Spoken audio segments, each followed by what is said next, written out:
हिंदी प्रेमी YouTube channel में आप सभी का हार्दिक स्वागत अभिनंदन।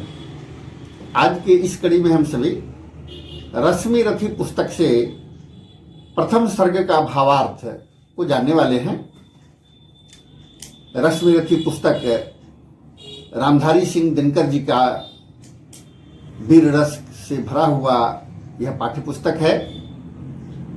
तो आइए उसके बारे में जानते हैं कि इस पुस्तक के जो नायक कर्ण हैं उनके बारे में विस्तार पूर्वक जानेंगे। पहले प्रथम सर्ग का भावार्थ।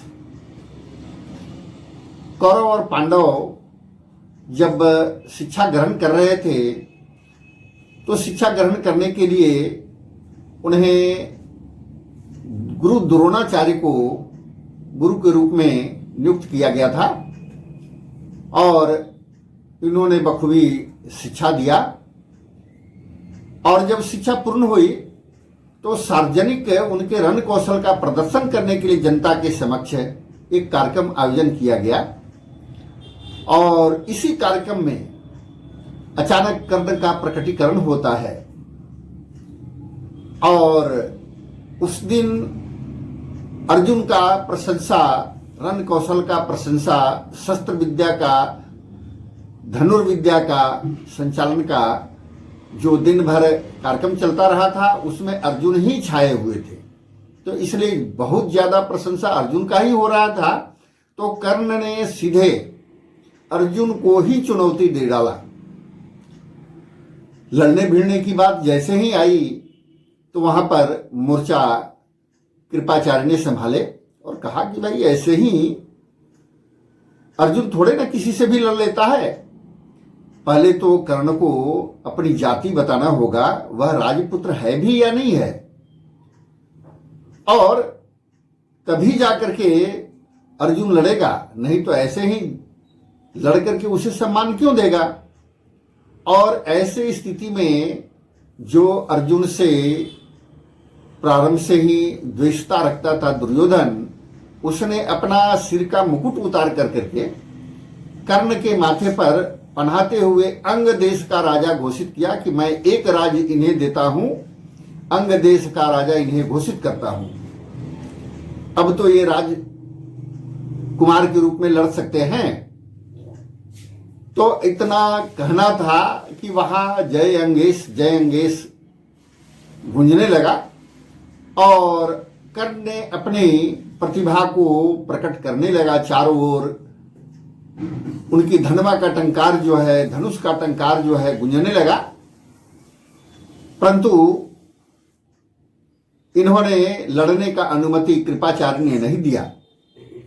और उसी समय भीम और दुर्योधन में बहस होते होते गाली गलौज पर आ गए और कृपाचार्य ने फिर उन दोनों को रोका और संध्या हो जाने के कारण सभा विसर्जित कर दी गई कि आज की सभा विसर्जित की जाती है।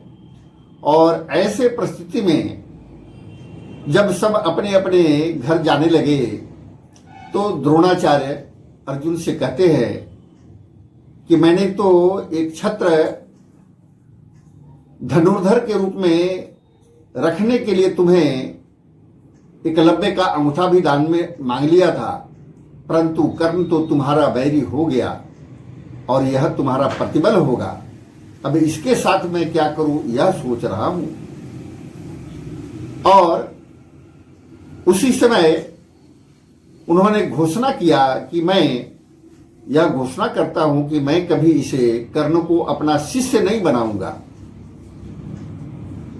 और कृपाचार्य ने जब जाति पूछी थी उस समय रनिवास में पर्दे के पीछे कुंती भी बैठी हुई थी, परंतु उनमें इतना भी साहस नहीं हो पाया कि वो आगे आकर के बताए कि कर्ण की माता मैं ही हूं।